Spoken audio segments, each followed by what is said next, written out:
Dr. Randall, the Soul Doctor, author of Soul Doctoring, Heal Yourself, Heal the Planet, shares her 40 years of experience as a cross-cultural practitioner, medical futurist, and expert in 20 different modalities of healing, along with amazing interviews with some of the leading minds in medicine and big thinkers in all walks of life. The stories of our lives are the woven energies of our soul's paths. They feed and ignite the spiritual light that nourishes the universal soul, the one mind, the cosmic consciousness where we all come together. This podcast is going to be a deep dive into the personal stories of people who have made significant contributions to the planet. What formed them? What moved them to become these leaders and innovators that inspire us so? Hi, Larry. Hi, Dr. Gail. So good to see you. A lot of years. Yeah, a lot of years. I've known you for... When did we first meet? Was it at Rancho La Puerta? I think it was at Metal Arc. Oh, okay. Yeah.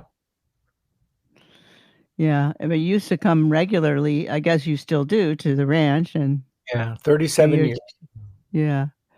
Well, Larry is amazing, and I even get more amazed. I know these people I invite on are amazing people that can raise our consciousness, but then when I read their bios, I'm even more blown away. So let me share that with you.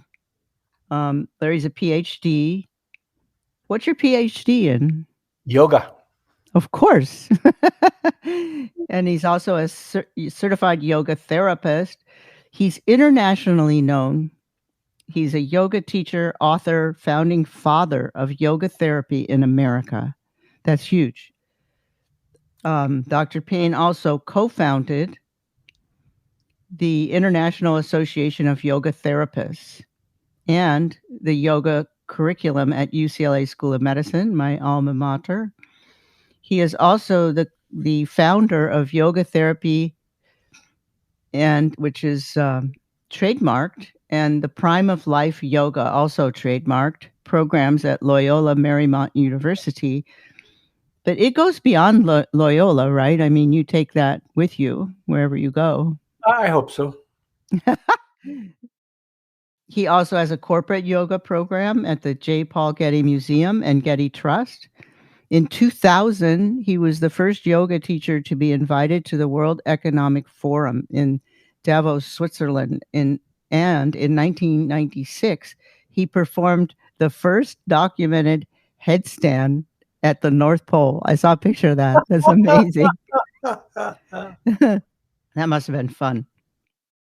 You know, that was a special trip because there's an organization a lot of people know about called YPO, Young Presidents Organization. Uh-huh. And when they hit a certain age, I think 40 or something, they become world presidents, WPO. And now I think they may have come back, everybody's YPO, but these are the wealthiest people in the world. And They took a Russian nuclear icebreaker to the North Pole and had a black tie dinner at the North Pole. Wow. That's where I did my headstand. And so I was the yoga teacher on this trip. That's awesome. So where was the dinner? On the ship. It was a Russian nuclear icebreaker, and they had enough French wine to sink the ship and all these French chefs. And because of the age of the people, they had experts on all kinds of topics, like bridge or, that type of stuff. And they had polar bear experts, and they were fascinating people, just fascinating. Yeah. And, and at that time I wasn't dating anyone, so I took my mother because she was a perfect age, and it was just a memory that you'll never forget. Yeah. Well, we've lived a lot of life, haven't we? Yeah. Larry is also the co-author of the international bestseller Yoga for Dummies and Yoga Therapy, the Business of Teaching Yoga, and Yoga Therapy and Integrative Medicine. I should have that book.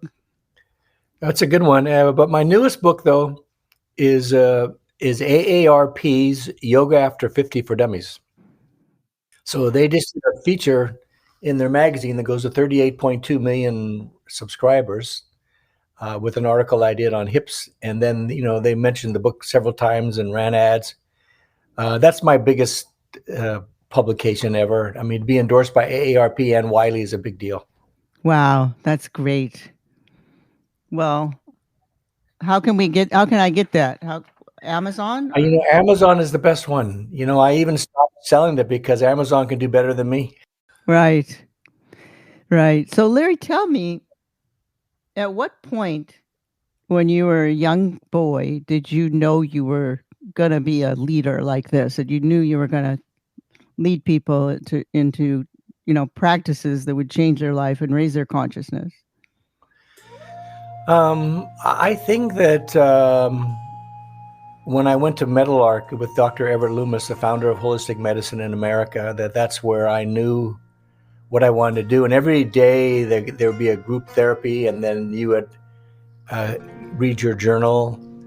And I kept that journal from 1978, and I still have it, where at the end of this 2-week fast, I said, what I want to do is I want to have a holistic center. And, the words were different than holistic instead of integrative, and have people come from all over the world.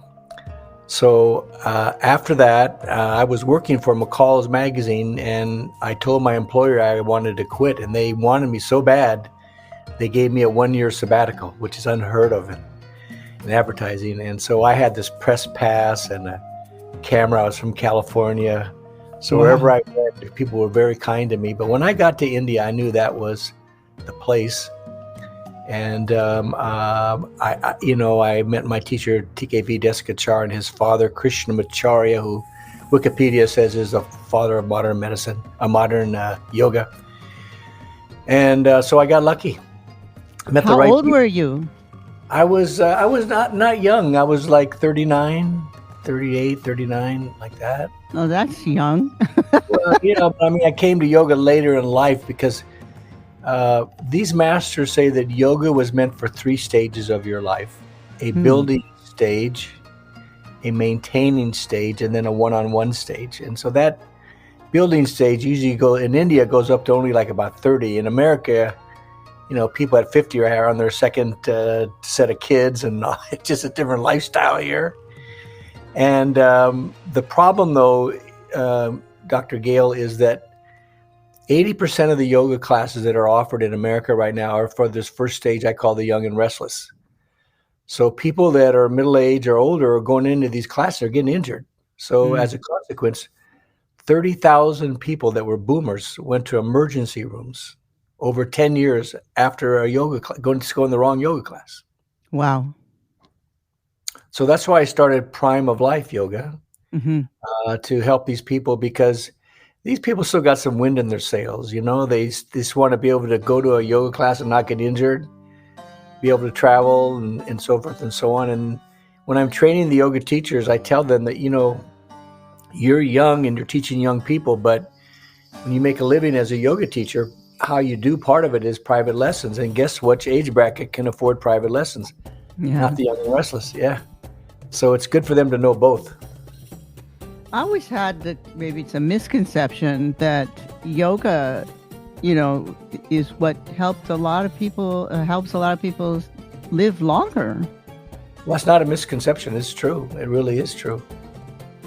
It's just that if people do the wrong kind of yoga, they can get injured. So how does a regular person select the right kind of yoga? Could you share that with my guests? Is there a source besides you? Well, just yoga after 50, if they're middle-aged, is the most common website. And mine is Samata, SAMATA.com. And my yoga is called Prime of Life Yoga. And now that the new book is out, like, AARP's Yoga After 50 for Dummies, it's, these people are looking for yoga teachers. So I have a lot of trainings to train people how to do, this type of yoga at my website. So you're saying there's more people out there now that people can access? Absolutely. And now they've seen this in AARP's magazine. that goes to 38.2 million people. And so they're looking. Do you have resources on your website? Yes, I do. Awesome. samata.com. And just look under teacher trainings, Prime of Life Yoga. Also, we train people to be yoga therapists at Loyola Marymount University. And we also train there for the Prime of Life Yoga as well. Beautiful. Beautiful. And thanks for mentioning it. What's the most amazing thing you've seen happen to someone through the practice of yoga, or maybe happened to you? Well, I would say the first thing that was amazing that changed my life was that, I was working in advertising, and in that business, there's no hours. Advertising sales, and the more you do, the more they give you. So after a while, I developed some nervous twitches, and from sitting too long, my back was out, and I went to a couple people and nobody helped me. So my running partner, Bill Grant, said, why don't you come to my wife's yoga class? And I said, yoga, and it was on the other side of town. So I went, and fortunately it was an older woman, and she was the disciple of the great Indra Devi, and her name was Renee Taylor. And so I walked in, I was watching these people warm up, and it was all women. And I said, ma'am, I can't possibly do those things. She says, just do what you can, and you'll be surprised. So I did, and at the end, I swear to God, my back problem was gone. My nervous twitches were gone, and it lasted for almost 5 hours. I felt high. So I never looked back. I found a yoga teacher in my neighborhood. And in less than a year, I was on this sojourn around the world visiting yoga teachers all over the world. So I would say that was something that changed a life. Well, I've been to your classes, and I remember you saying the same thing. Oh, good. Because I don't have a yoga body. I have really long legs, and I'm not a gymnast type body. I'm more of a swimmer, or I do Pilates, and I ride my horse, and I lift weights. And here's the thing, a good yoga teacher will make yoga fit you, and especially the training in yoga therapy, where you take people who don't necessarily fit in a regular yoga class, and then you give them something that fits them. I would love to have that privilege. Well, I'm very limber, but it's just some of the traditional poses I like. I'm not very good at, but like you said, doesn't matter. You do what you can doesn't. do. And also this great Krishnamacharya I talked about, who Wikipedia said is the founding father of modern yoga. He started teaching differently for people in middle age. He started saying it was okay to bend your arms, bend your legs, that breath was the most important item, and that, you don't have to do the hard postures to get the good benefits of yoga. Yeah, I agree with that. Good. Yeah. So what's the most amazing thing you've seen happen to one of your students? I've had several students come, especially people who had like kyphosis, like their backs rounding forward. And within just a few sessions, they're straight up and down.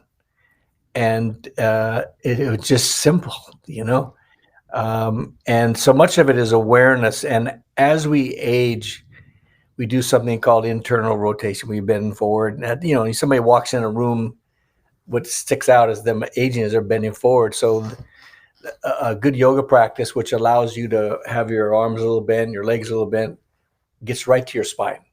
So just in a few sessions, 3 sessions, 4, I've seen people drastically change. So I have pictures of before and after that are really striking. Beautiful. Yeah. Nice.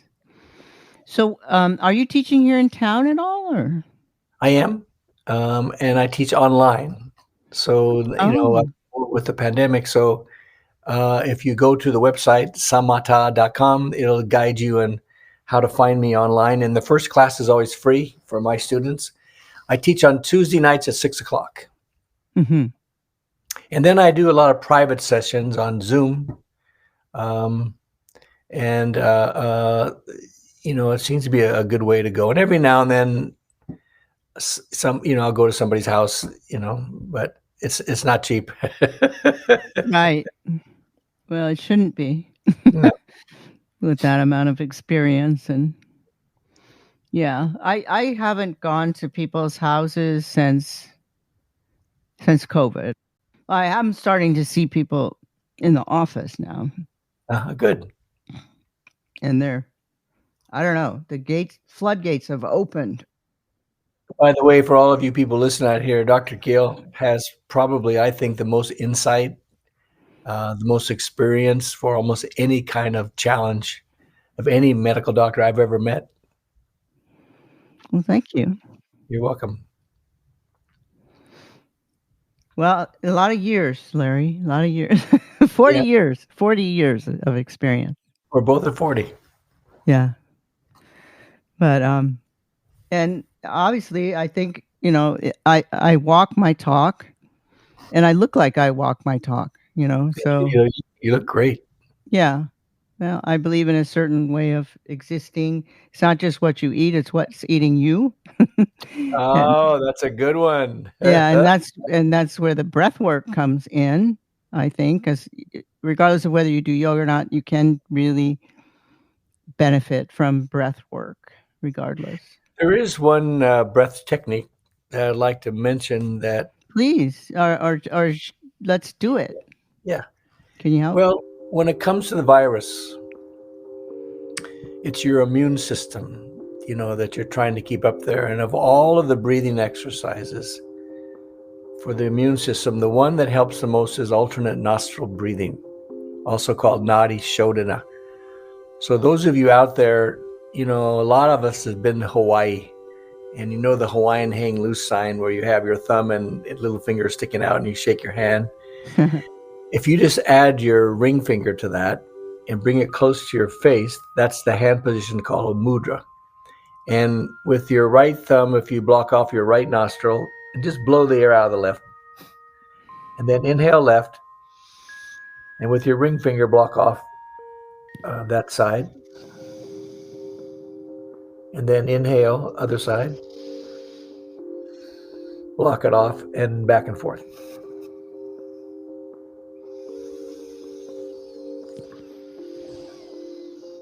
So, start off with just 10 rounds on each side.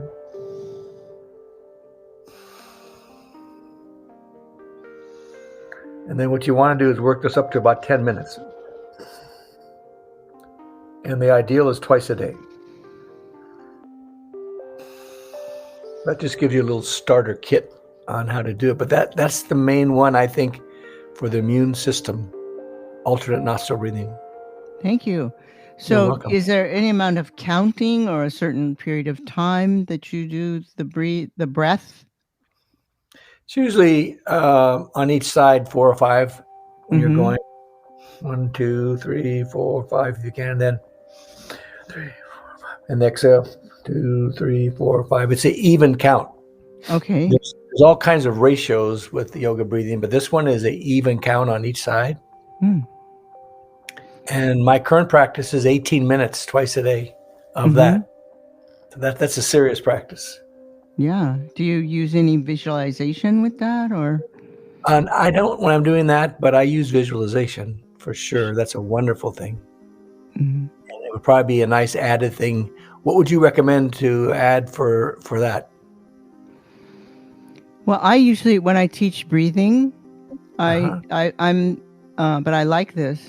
I like this alternate nostril breathing. That was good. Thank you.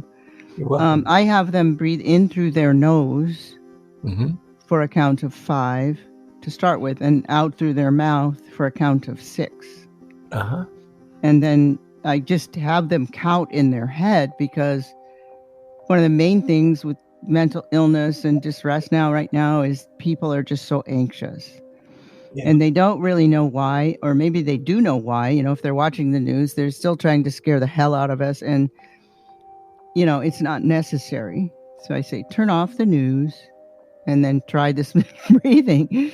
And it's known, it's proven for many, many years to slow down your brain waves, slow down your heart rate, lower your blood pressure, and relax you, and increase your beneficial neurotransmitters and decrease your flight or fight neurotransmitters. It's like having your own rheostat that you can, you can adjust the temperature.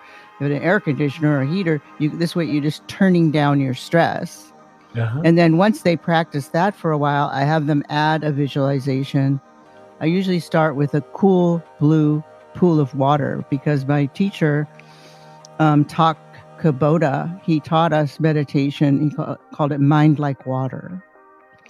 And when you think of water as energy, you want it to be smooth. You don't want it to be all choppy and the waves, throwing you back and forth. You want it smooth, and then like maybe a thought will come in or a sound will come in from outside, and you just see it like if you ever saw a drop hit a smooth pool of water, it's just like a ring, and that ring just goes out. You use your breath to smooth it out again.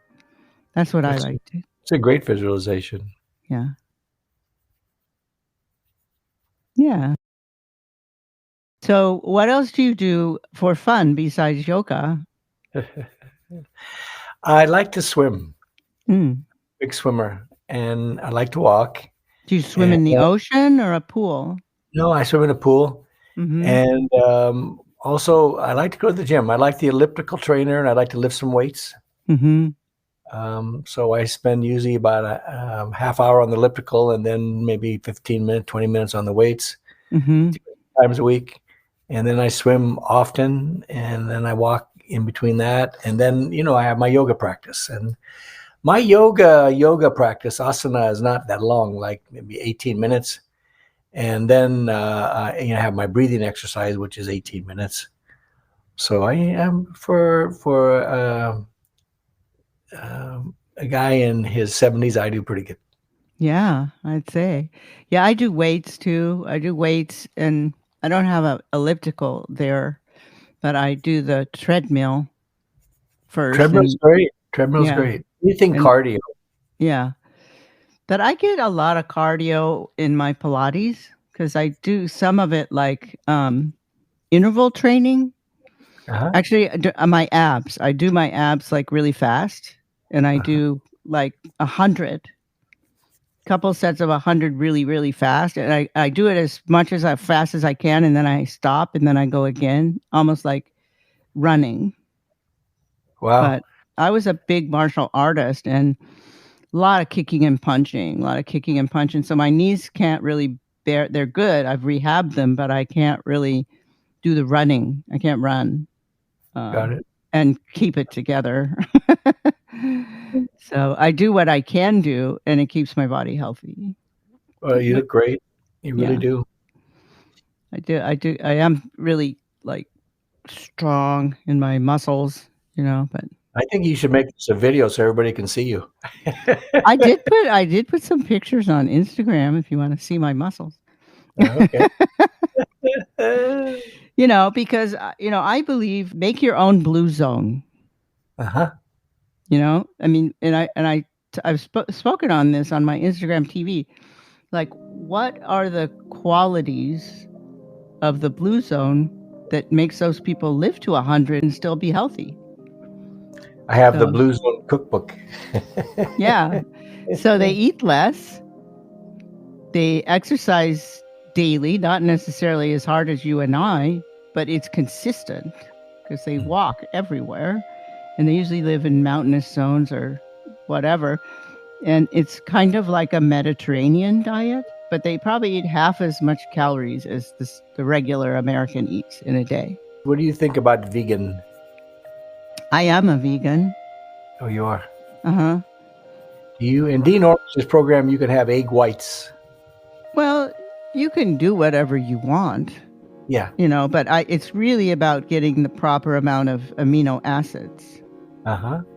Yeah, and if you can't figure it out, you can add egg whites, but I'm smart enough to figure it out. You can get it from legumes. I recently put a post on my Instagram that shows how much protein is in a lot of different plant foods. You'd be surprised. Goji berries, pumpkin seeds.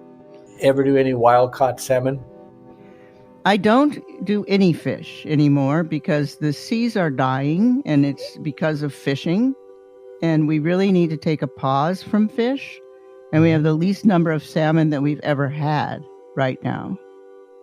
And it breaks my heart. I just can't do it. And one thing that we can do to stop those ships, since we're not really at the level of the government to put penalties on China, we are at the level of vote with your dollar. And if you don't buy those fish, they don't have a market for them. Very good. Because the problem is they have a 3-to-1 buy kill. So they're catching 3 times more fish they don't target than what they are targeting. And there are a lot of them endangered, like sea turtles and whales and dolphins. And that really breaks my heart because the nets are 7 miles long and they kill the fish. So even though they're putting them back, they still die. Oh. And if we keep doing it by 2030, we won't have any fish. And believe it or not, the swimming motion of the fish is essential for the ocean. It makes sense, but it's hard to believe, but it does. It keeps the carbon dioxide beds as beds. Otherwise, it's all going to be released into the atmosphere and make our carbon debt quickly, 100 times worse. The planet will just heat up and boil away. So we've got to make some of these changes. Even though we'd like to eat fish, they are healthy for us. They're part of the original Mediterranean diet, but we just can't right now. Mm-hmm. Watch the Netflix, if my guests or you, Larry, haven't seen it, called Sea Conspiracy. And it'll tell you more than you ever want to know about that stuff. Oh, good. Sea Conspiracy. Let me write it down. Okay. Yeah. Yeah, it's sad, but the really good news here, there's another Netflix it's a David Attenborough show, and those are always great. And he's a very pro-planet guy. He wrote it. It's the year the world changed, and it's all about. I knew some of it, but once I watched that, I was just astounded. It's about what happened to the world when. During the year of COVID, when we took ourselves out of the world, sea life, animal life, all over the planet, you name it, that were going extinct, began to have babies and regenerate in a very short period of time, much faster than scientists ever thought. Wow. So that tells me if we just, agree that this is happening, and climate change, and we start doing some little things add up. Like stop using single-use plastics, and people say, well, it's not sufficient. Well, it is sufficient if we all do it. Correct. If we all start growing our own food, if we all stop using those plastics, if we all start buying only organic and grass-fed, if you want to have meat, or regenerative, even better, it's good for the planet. And the earth will respond. The bad stuff's happening faster than they ever thought. But if we make some small steps, have you heard that before? Small steps bring big changes. Yeah. And we can do this. And David Attenborough believes it. And I believe it too. Well, I think it's a great plan to follow, and I hope the people listening will consider this because it's a great path to follow. And part of it is like what you do. You get people into self-care. And self-care is part of it. If people get into self-care and do your programs and do my programs or, whatever heals them, they become aware. I think the key to remember for people listening is you don't have to do something really long. You want to get started. You can start with as simple as 10 minutes a day, 15 minutes a day, and then try to work your way into at least a half an hour. But getting started is the key. Getting started. Getting started. Yeah. And then they become more aware. And then they see what's going on and they can join the team. We can do this. Yeah. I was going to thank you for all your work and all the people you've touched and changed in the world. Well, I was going to thank you. And I know it's just like, it's a real special moment for me because I've always admired you. And I knew you were doing great things. We just hadn't been in touch. So this brought us back together, and hopefully we can do some things together in the future. Oh, that'd be fabulous. I would love that. Yeah. I have these yoga days online, and maybe we could do something like that. Sure. I'd be happy to. I'd love to. All right. Yeah, but I want this to be about you. I want to hear more about you. So tell me where you're going now. You've done everything. You've written books to teach people. You've got all these programs. What do you see on the horizon for yourself and for the world in general? I'm 77 years old. This is my last year of leading the yoga therapy program at Loyola Marymount University. I'm still going to teach there, but I'd like to focus the time I have left on helping people that are over 50. And what I call prime of life yoga. So I'd like to really focus in on that. I mean, I'm doing it now part-time, but I'd like to go for it full-time. Wow. You don't hear that very often, Larry. Yeah. I'd like to teach until I drop. And so I love teaching. I love helping people. And so do you. So we have that in common. And so those are the steps I have for the future. And then, there are more and more ways online to be able to have people find you. So now we're getting people in our yoga class from Australia and India and, all that kind of stuff, which is kind of fun. Yeah. So it's a wide open thing with Samata, samata.com. I love that. So I'm gonna go on there actually. Anytime. The word samatha means balance, harmony, equipoise. It's a beautiful Sanskrit word. Love it. Love it. And it does bring balance, doesn't it? It brings balance to your life and mind and heart and soul and emotions. And, everybody's emotions really need that right now. Definitely. Mm-hmm. Have you seen amazing cases of people curing their emotions as well as their posture? I think you can't help but see it, because the yoga is body, breath, and mind. So when someone starts doing a regular yoga practice, it really comes to calming them down, bringing them focus, bringing them inward, relieving stress, reversing heart problems. And the other thing is that you wouldn't think that practicing yoga would keep you from opening the refrigerator door, but it does because it's a discipline, So you do a regular yoga practice, that's a discipline that helps all your other disciplines. Yeah. So I see when people do their regular practice and they're better, with their food and, all that kind of stuff. So that's another one that's really nice. And the other thing is it gives you an overall sense of well-being. So all this anxiety that's being created with the virus, it really helps out a lot. Yeah, I can see where it would. Yeah, for sure. Definitely. When did yoga start? I mean, it started in India, right? I mean, years and years. There are some people who think it started in other places, but the place that gets credit is India. Mm-hmm. And, in the beginning, it was just about the philosophy. And then the postures came later. Ah. And then, the English came in and took over, and then they left. And so things, things, a lot of shifting around. But in India, yoga is taken as a serious practice. So like the Prime Minister of India leads yoga classes. Nice. Yeah.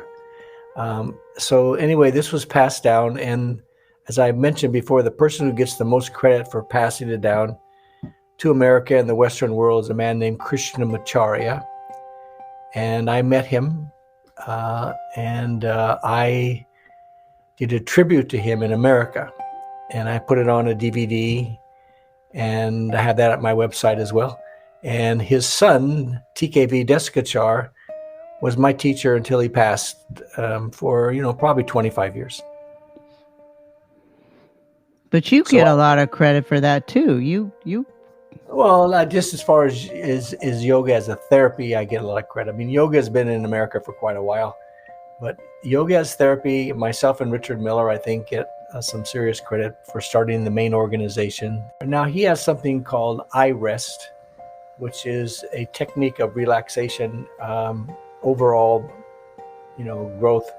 And he did a lot of studies at Walter Reed Hospital. So in the beginning, the actual technique is called Yoga Nidra, often mispronounced Nidra, Yoga Nidra. And so he had to change the name to get it through all these scientific studies. And, Walter Reed Hospital didn't want to say Yoga Nidra. They changed the name from Yoga Nidra to iRest. Got it. And does that mean like you're resting your eyes, or that means like I'm going to rest? I myself am going to rest. Okay. Deeply. Yes. Beautiful. Great. So when you say yoga therapy, does that imply therapy of the body, of the mind, of the spirit, or all of that? All of that. Mm-hmm. The thing is, yoga therapy is mainly for people who don't fit in a group class. Mm. So for whatever reason, it could be physical, mental, spiritual, emotional. When they go into a group class, they don't fit. So then you have these other things where, let's say you have someone you've been seeing for 2 months with a back problem, and they can fit in a group of people who also had 1 or 2 months, and they're not quite ready to join the on-ramp to the freeway, but they can be in a class with just people that have back problems, or just people that have MS. So in physical therapy, we call that focus groups. But in yoga, we just call it yoga groups, yoga therapy groups. Mm-hmm. So I've had, yoga therapy back classes. I taught for the MS Society, both with people in wheelchair and not in wheelchairs.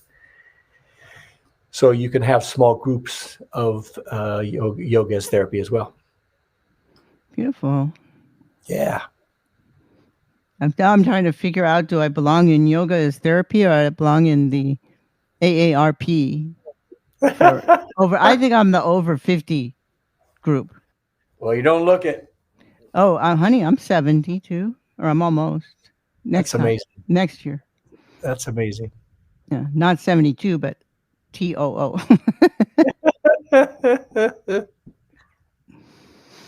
But yeah, I know. I can't. I'm like, what? What happened?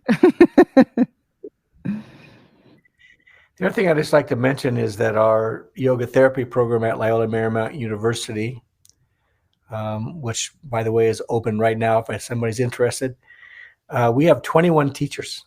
Wow. And almost all of them are seasoned teachers that have had at least, 10, 20, 30 years of experience. I think almost every one of them would make great interviews for you. And if you like, I will connect you. But, these are almost all people who have had like 30 years, minimum of 20. And, so like our program is yoga meets integrative medicine. There's a lot of yoga therapy programs that are yoga and Ayurveda, which is, science of life from India. But ours is yoga and integrative medicine, mainly because when the students graduate, I want them to be able to get a job. And there's 140,000 chiropractors out there, and physical therapists, occupational therapists, MDs, and all that. So we teach them how to, do soap notes and all those kind of things so they can go work in that environment. Cool. I have, part of my integrative medicine is Ayurveda. Ayurveda is good. We teach it in our course. Yeah, I have several different ancient disciplines as part of my integrative approach. Chinese medicine, Japanese medicine, Native American medicine, Ayurveda. Yeah, you have one of the most unique backgrounds of anybody I've ever met. Well, just like you went around and you wanted to learn from every yoga source. I wanted to learn, many different disciplines. And, to me, I found, wow, there's more samenesses than there are differences. And I love to layer the different techniques and energies, depending on the person, the individual, what seems to be calling for. So, yeah, definitely. Yeah. We're all one thing, really. That's what I used to say on national television. Look, this is the medicine of the future. And now I say, welcome to the future. Here we are. Very good. Yeah. So what are some pearls that you can leave my guests with about yoga and life in general? You have so much experience. Well, gosh, where to begin? First of all, you don't have to do the hard postures in yoga to get the benefits. All you really need to do is concentrate, breathe, and relax. That's it. Okay? And that there's some great benefits from yoga. Like, first of all, number one is stress reduction, and it's great for your cardiovascular system, the heart, and it helps with discipline in general. I mentioned that, you wouldn't think that it would help you from, not opening the refrigerator door, but it does. Yes. And it also makes you feel like you have an overall sense of well-being when you practice your yoga. When you get done, you have that feeling. And, I always remember this story that happened. I started as you mentioned, the yoga program at the J. Paul Getty Museum. And we would do the yoga in the dining room of the late J. Paul Getty. And the security office was 2 doors down from, his dining room. So after I'd been there for 2 months, the head of security, his name was Will, summoned me to his office. I thought, oh, shoot. So I was really nervous, and I went in. He said, sit down, Larry. He says, I need to tell you something. He says, since you've been teaching yoga here, everybody who walks by my door after the class is nicer to me. Wonderful. Wonderful. True story. Yeah. So that's the Getty in the Malibu, right? Yeah. Well, there's actually 2 of them. That's where I started, and that's where that comment came from. And then I also taught across, over at the big one. The big one. Yeah. Yeah. I like the old one. It's designed after an Italian villa. It's gorgeous. Yeah, and he actually lived there, didn't he? He lived there. Yeah. Yeah, among other places. Yeah, there are a lot of stories around that. That's cool. Yeah. Okay, and you want to leave us with any other words, thoughts, prayers? I think that the main one I want to leave you with is, like you say, you don't have to do difficult postures to do yoga. You really don't. And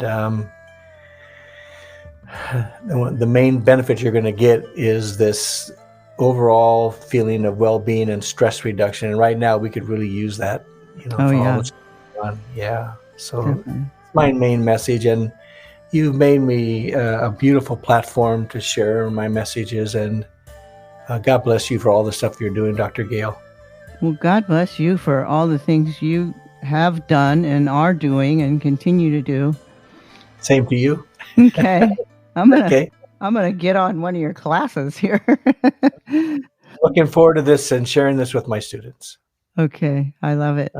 Okay, I'm gonna go now. I love you. Thank you so much, Dr. Gail. Bye. Bye.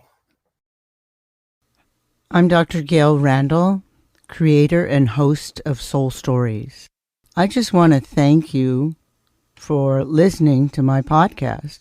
I recently got a notification from the International Podcast People, and I was astounded that so many countries are listening to my podcast in the category of alternative health.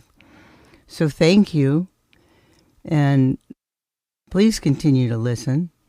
I especially want to thank Egypt, Croatia, Japan, and Switzerland, also France and Ireland, because my numbers were quite high there.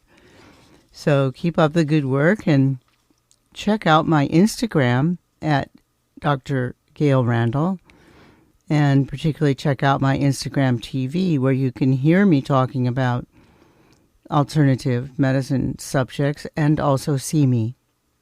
It's a very good show, and I think you'll like the subjects. It's on 6 p.m. Pacific Standard Time every Friday, but it's recorded there, so you can find it there anytime you look.